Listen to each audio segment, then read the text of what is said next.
Well, spoilers. Oh, sweet mother of mercy, do we got spoilers?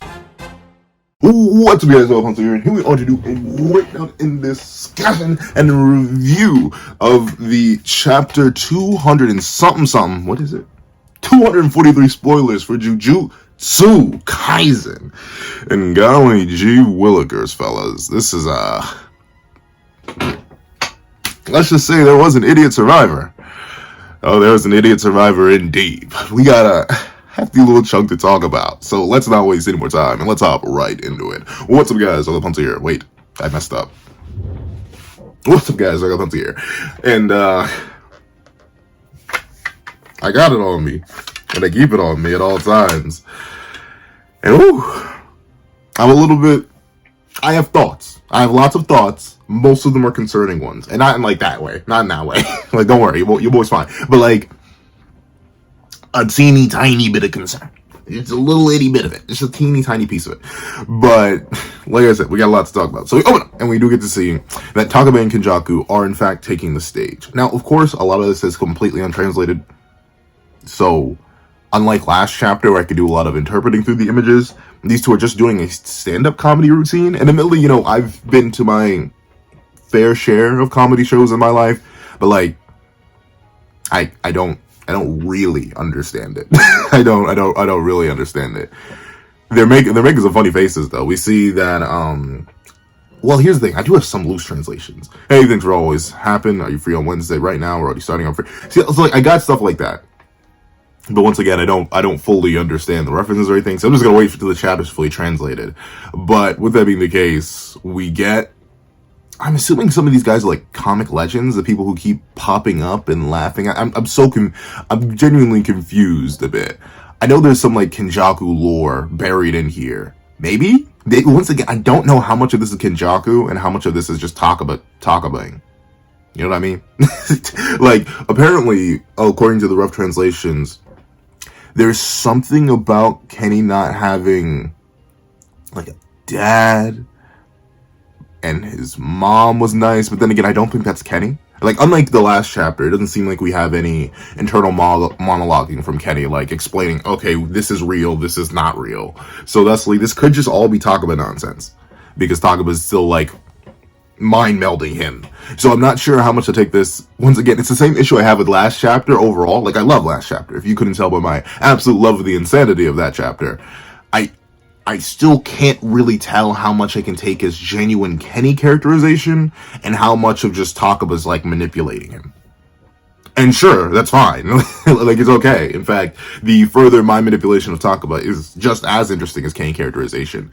But it's hard to like add any of this to Kenny's character if it is. So I'm not sure if he actually did have like a fatherless household and a mean mom or a nice mom. Like, I don't know. And like, he mentions Momotaro. And like, unless he's referring back to Ghetto's memories, I don't think that existed when Kenny was first born. Because remember, he's older than Sukuna, like by nearly 1,000 years. Like the War of Wa that he met, that gets mentioned in Drew's backstory, a culling game incarnated player. That war happened in like year 100, I think, or like year 200. It's very long ago, even before the Heian era. So like, I don't think, maybe Momotaro, once again, I know nothing. This is the thing. Not only do I not get a majority of the comedy references just because, I don't know, your boy's not a comedian, but also I don't really know too much about Japanese history and media history in Japan. I don't know much about media history in general. There's, ironically enough, one of my weakest subjects throughout all of my life was history and geography.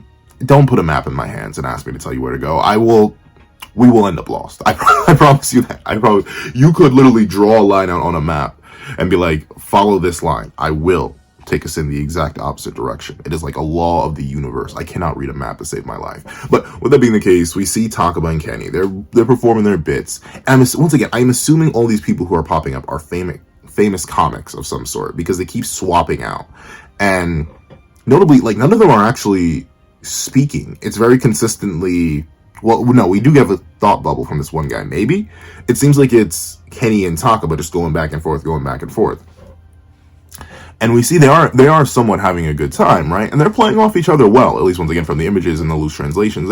They're bouncing back and forth. Once again, I don't think Kenny would have stopped his plan. If Takaba spawned in when Kenny was first born, I think Kenny was always somewhat digi-destined to walk down this path of anarchy, destruction, malice, chaos, all of that. I do believe that's the case. But, and once again, I can't even say it, because I don't know if this is Kenny real? Because we know at the end of the last chapter he realized, well, I can't brute force this guy. I'm going to have to actually engage with him on a comedy level. So maybe this is real Kenny. Maybe that explains why we don't have much internal monologue in this chapter, and it just goes, they're going bar for bar, joke for joke, word for word, hopping from bit to bit, like two actual comedians would do. Like, once again, I've seen duo sketch comedy shows, and this is kind of how it works, where you just bounce off each other, whether you have a pre-performed script or a new script, or you're just going off the cuff. Like, I've seen it. I may have even participated in one, but admittedly, that was like for 5 minutes. It was for 5 minutes, stalling for an actual comedian to come on. That was a rough 5 minutes, though. I still can't believe we were able to get through that. But with that being the case, we see these two just go back and forth, and we see Takaba slowly but surely realize, man, this is so fun, dog. Like, and once again, you gotta imagine, right? Even if against his will, because this is against his will, even with that being the case, Takaba, in a way, even though it's not really Kenny, or it's Kenny under influence, or a Kenny who still most certainly wants him, he's genuinely enjoying himself, right? Like, these illusions, these simulations, as Kenjaku called them last chapter, they're very specifically real in Takaba's heart. This is things that he finds funny. This is a bond that he's forging with somebody else, even if that somebody else really isn't somebody else, right? Like, this sort of union that they're undergoing, even if it's all fake, it's what Takaba's always dreamed of, right? Like, imagine for the longest time you couldn't find someone with the same passions as you. Notably, there are some people who go their entire lives without that. But with that being the case, I would have to say that in a moment like this, of course, Takaba is going to feel a little lost, a little hopeful, with a desire and a dream that maybe this could be real. In another lifetime, another chance, another place, he and Kenny could have actually been friends. Maybe comedians working together. Kenny with his actual comedic timing and Takaba with his determination. They could have bonded. But, of course, Takaba, at the base of it all, realizes that, well, this isn't real on any level.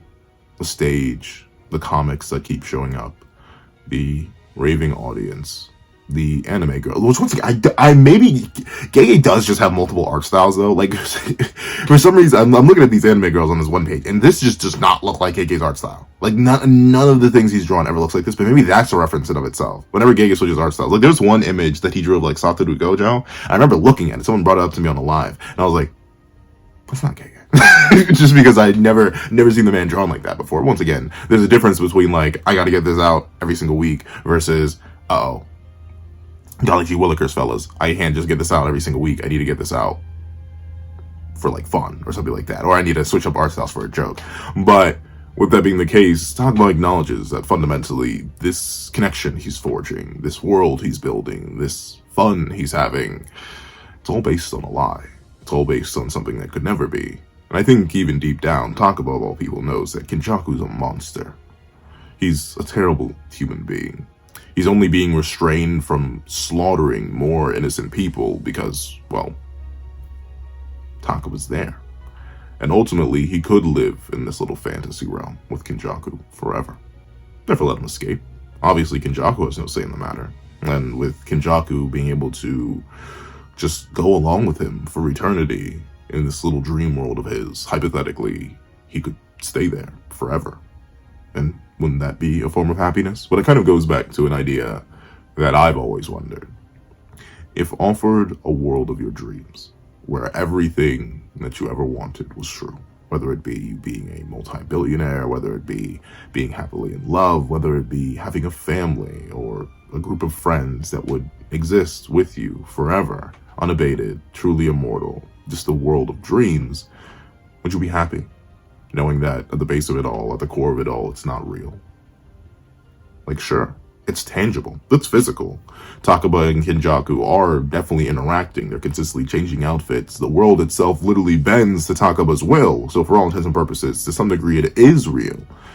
But Kenny said it himself. These are simulations. These are situations. These are bits. A world of fantasy, while may be alluring for a time, ultimately reality is what truly matters. It's what will always exist, first and foremost. And thusly, Takaba acknowledges that, at least to him, this world of flights and fancy, this world of happiness, he doesn't want it to end, even though he knows it inevitably has to. What do you guys? I want to know down below, like, if you were offered a world of your exact hopes and dreams, but you knew on a fundamental level that the people that you would see in that world, the entire existence that would be that world, was false, built on nothing more than your own fancies. Would you want that? Would you live in that? I don't blame you. It's not even a bad thing if you say yes. Don't get wrong. Don't feel don't feel like, oh, Pencil saying he wouldn't, and thusly I would feel I shouldn't. No. I understand. I know some people who would. But with that being the case, I don't know. The underlying knowledge that it's not real would always bother me. Even if it was. Like I feel like everyone's had those dreams before where you've had your perfect life. You've achieved everything you wanted in those dreams, and everything that you ever wanted was there in that false reality, in that flight of fancy born of your own head. It was there, and you loved it, and then you woke up, and you're like, oh gosh darn it. I've had those before. I had one like a month ago, and I was like, darn, like your boy was actually in his fields for a little bit throughout the rest of the day. I was like, darn. But I don't know, at least for me, that world, knowing it wasn't real, it would always leave like a bad taste in my mouth. If I didn't know at all, like say I were to just blink one day and the world was exactly as I dreamed it, and I just never knew the difference. The original reality might as well not exist then, because I didn't know it's fake. Then I suppose so. Put me in there, I guess. I guess it's kind of like the Matrix discussion all over again. But Takaba very specifically knows this is what a dream. And the thing about dreams is that they end when you wake up. And we see that ultimately Takaba thanks Kenjaku, right? He got to achieve his dream, in a sense. He got a partner, someone who he could be alongside and perform comedy with. He got all that. And we cut back to reality. Up there goes gravity. Up, it's a calamity. Nope, he's so mad that he won't. I'm sorry.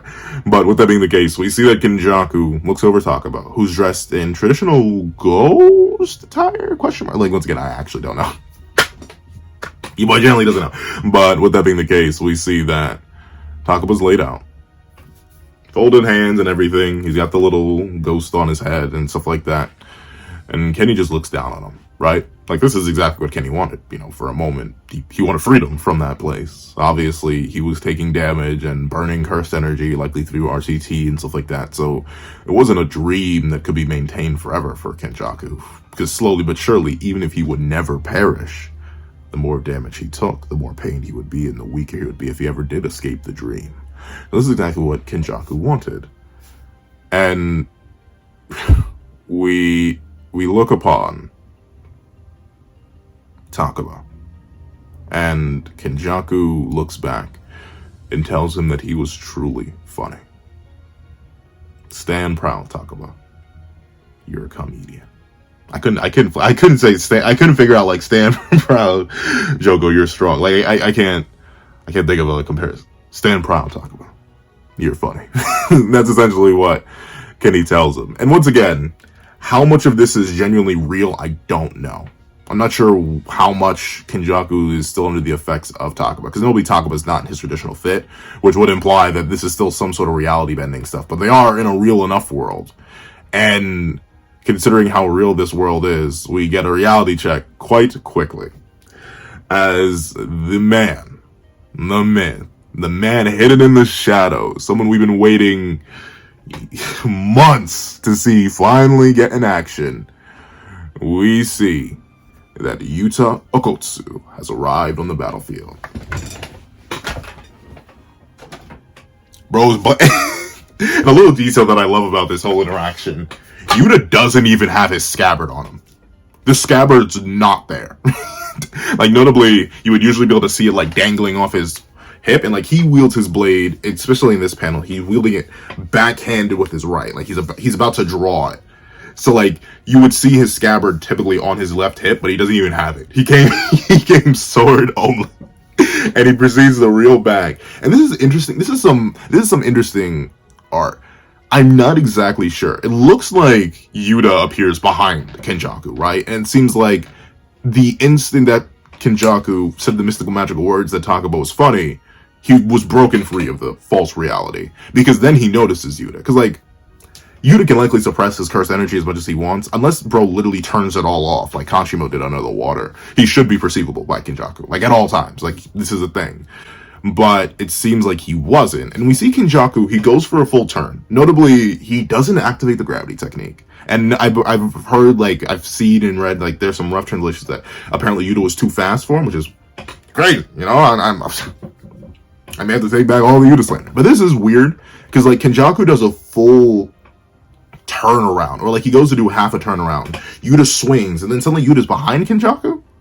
So did he move? So, like, Kenny turns to try and do something against Yuta, but then Yuta's, like, on the other side of him. So maybe Yuta's just that speedy? Maybe he's just that Speedy Gonzalez? I don't know.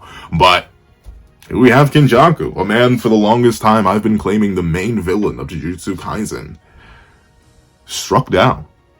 Or seemingly enough. As we see, Yuta completes the slice, absolutely and cleanly. And Kenjaku's head is removed from his body, spinning in a very similar case to Eren Yeager. And we see that he lands, and Takaba simply smiles. Smiles at the decapitated head of the man who he wanted as a partner. And we see that Kenjaku, to some degree, is still genuinely conscious. Notably, Geto Suguru's body is just laid out on the ground, and Yuta simply walks up to him. Notably, I don't know exactly what they say here, but there is one thing. As Yuta talks to Kenjaku, Kenjaku says, "Oh, don't worry. My will be inherited."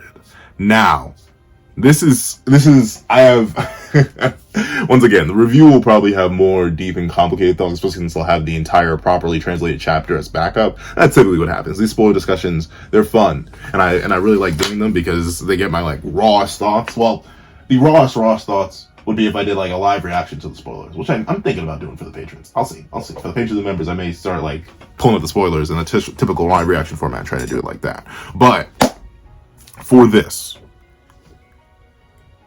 I know y'all are going to be like, and here Pencil goes, huffing that straight copium for a man who doesn't deserve the cope. And you're absolutely and indubitably and undeniably right. So, your boy's going to huff some copium real quick. It's weird that I'm saying I'm about to huff some Kenny copium, some Kenny flavored copium. But, golly gee willikers, ladies and gentlemen, it's time for some Kenny flavored copium. Now, hypothetical.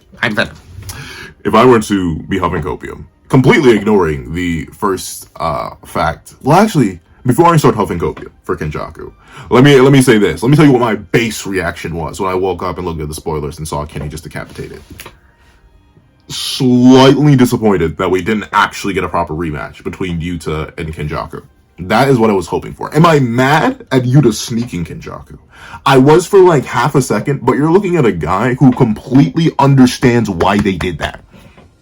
There's no reason to actively fight Kenjaku. It's one of the biggest reasons why I was like, just send Maki. Send Maki with little to no cursed energy. If 15 Fingers Sukuna could be caught off guard by Maki, send Maki and just have her soul split katana his dome off.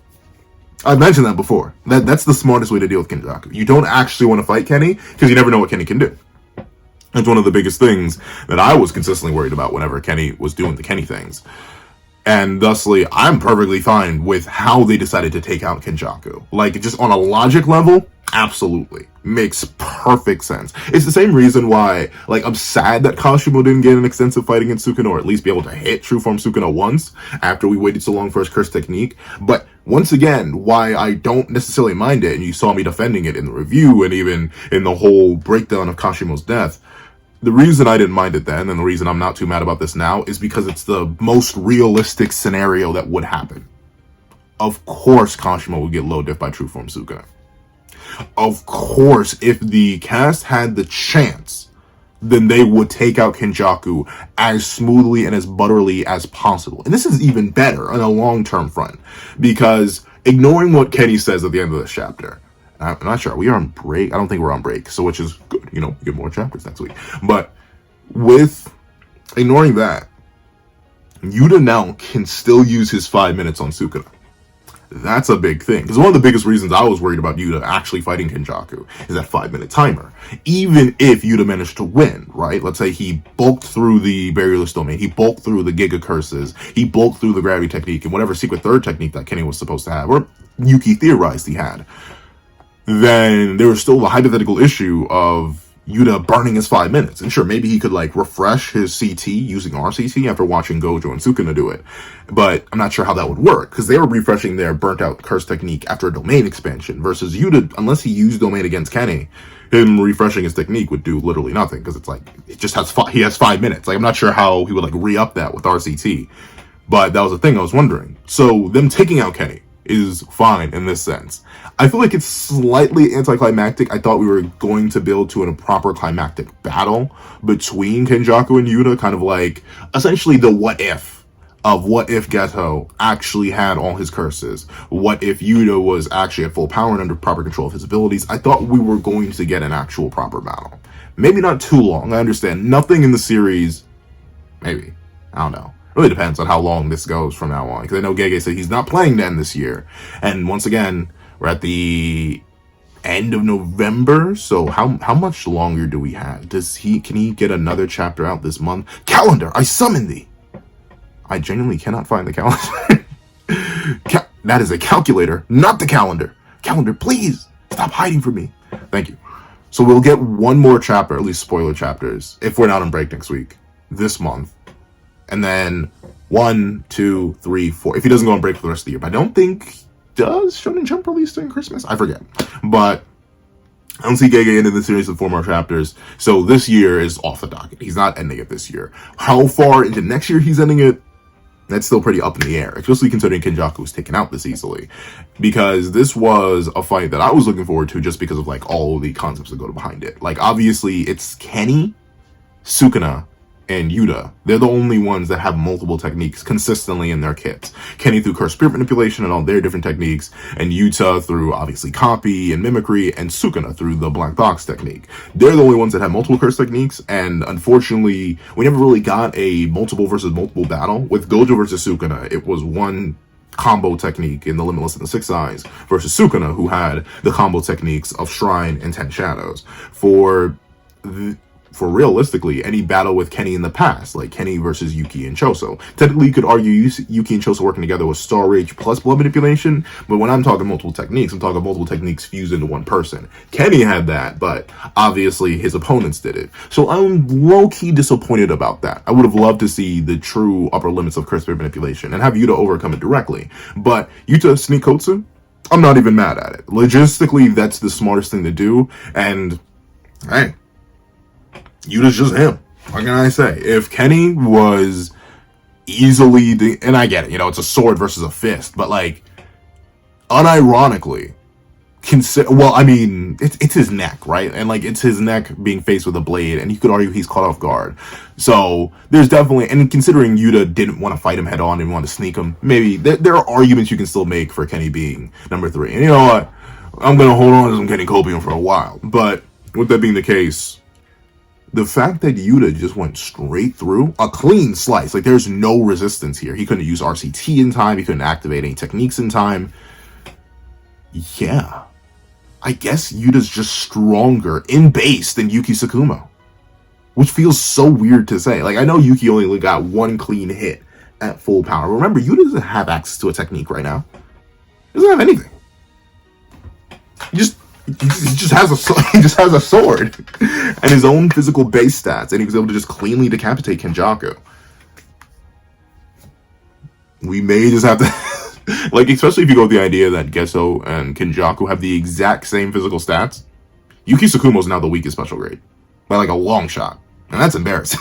That's embarrassing. Like, worst technique out of them all, and you're the weakest. That It's kind of whack. But for the next thing, obviously, your boy's a little bit disappointed about that. Kenny, is he actually cooked? 50-50. Once again, Gege has been shattering ankles left and right. And he's very specifically been shattering ankles in regards to the hero's win. At least cleanly. I think you all remember the event of chapter 235 to 236. Gojo wins. It looked like Gojo wins. We even got a declarative statement that Gojo won. And then chapter 236 opens. And Gojo's in the airport. I'm not saying that's going to happen to Yuta. Maybe. But it doesn't seem a little too easy. Like, I mean, don't get me wrong. I'm happy that Takaba actually got to do something. If it was only a distraction technique, I'm still glad he managed to get that. That's fantastic for the character. And it shows that... It's still so sad to me that Angel really got reduced down to a pawn device, but Takaba actually got to do multiple things, such as saving Angel, which led to Gojo being freed, and allowing Yuta to come sneak Kenjaku. Double craziness. But with that being the case, a major question for me now is it actually gonna go good? Because he says his legacy will be maintained. How? One of the biggest things that I was theorizing up until this point, but who knows, it could still happen. We don't actually fully understand how Kenjaku's technique works. We don't know how the body transfer happens. We assume he just puts the cap down, takes the other cap off, and just puts the new brain in. But we don't actually know how it works. And considering he's smiling at Yuta, and one thing I've noticed, and who knows, once again, this is just straight Kenny Copium. Maybe he means his legacy will live on in Itadori, maybe he means his legacy will live on in Sukuna, maybe indirectly in Choso, maybe he's gonna take over Choso's body. Like, once again, it may be a spoilers from spoiler. Can I talk? I really wish Magi was fully animated. I know it's never going to happen, because like season 2 came out like 7 years ago. But like, man, I really wish the back half of Magi was animated, because there's so many, because Magi is a long enough running series that there are so many good examples of things that I want to trace back to it. And it's one of my favorite series, so I'm consistently thinking about Magi. But there's a character in Magi, I won't spoil who it is, but there's a character in Magi who has a thing set up through their possession. And I'm wondering if Kenny's works in a similar way. In that series, even if you were to kill the current possessee of the character from Magi, what would happen is the next in their juice line, well, I guess I could say bloodline, the next in their bloodline would automatically be possessed, or they'd be open to being possessed by the character from Magi.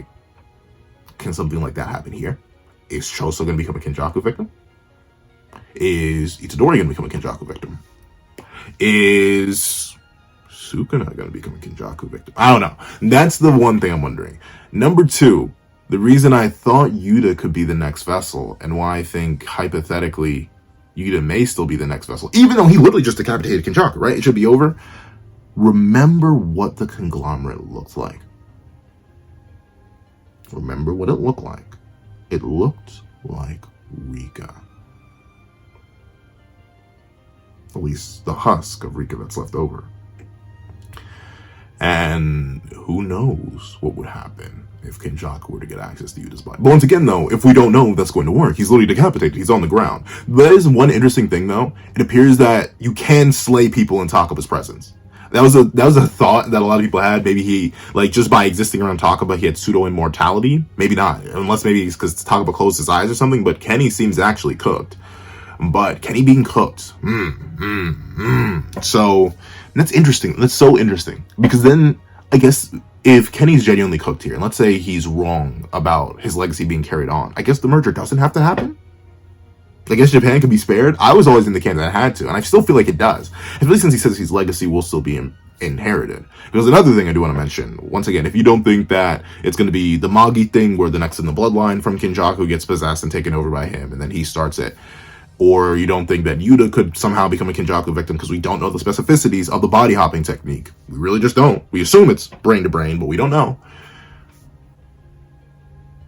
You know, we don't really know what happens to all the curses when the wielder of curse spirit manipulation is slain. We don't know what happens. And sure, the spirit or the wielder of curse spirit manipulation is still, in fact, quite alive, for a little bit at least. But what happens when they perish? What happens when Tengen, who may have been left with a final command or two, is released? What happens if suddenly the rules of the Culling Games have kind of been broken? Because we don't know what's going to happen now. With the rule and stated that the Culling Games will only end when it's just Suguru Geto and Megumi Fushiguro alive, if Suguru Geto perishes here, when is that going to happen? Remember, Kenny designed the Culling Games. Even if he's not the game master, he knows all the intricacies about it. He even built in a glitch. So, I'm just saying, I wouldn't expect everything to go smoothly from here on out. Am I happy that Yuta got the dub? Indubitably. Am I proud of how smart they were about it? Absolutely. I'm actually, like, legitimately, it's really the more I think about it, I'm actually glad that they played it smart, used Takaba as a fake-out alley-oop distraction, and then lopped this dome off. That is the smartest way to do it, and I'm glad they did it that way, because otherwise it would be a difficult battle that would burn resources. Really, I still... A deep-seated part of me does kind of wish it was Maki here, but I get why it's Yuta, because Yuta said he would be the one that's going to kill Kenjaku, so Yuta kills Kenjaku. That's more set up than Maki. I know, it's the Maki stand in me. You caught me. I'm guilty. I'm guilty. It's the Maki stand in me.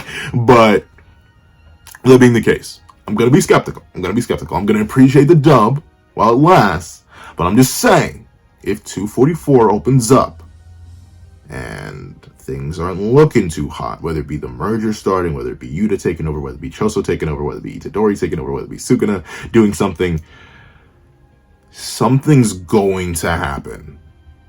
Gege include that last panel for a reason, and Kenjaku made the story.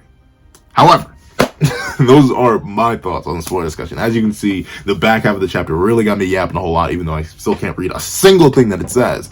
So, you know, I'm a little bit excited. And naturally, this chapter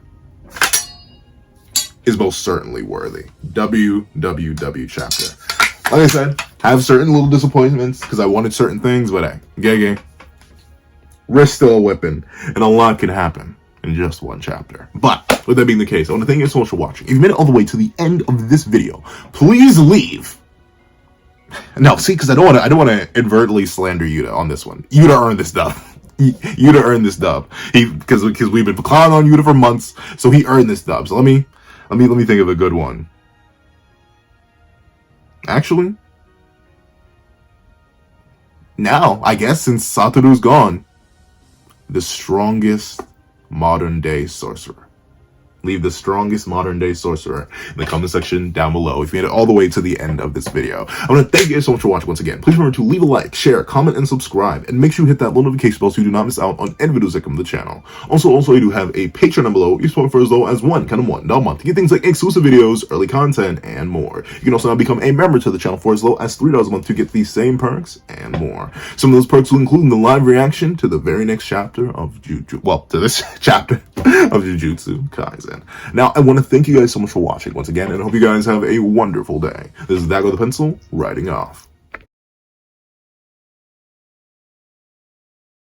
I'd like to give a thank you to our $3 members, Wakana Plays and Redwolf4765. I'd like to give a thank you to our $5 patrons, Winter, Victor, Sean, Midnight Gemlord, Kevin, and Demix LND. I'd like to give another thank you to our $7 member, Autumn's Morning Lazo. I'd like to give another scrumdiddlyumptious thank you to our $10 patrons, Robbie Uchiha, Joaquin, and Ida Mokami.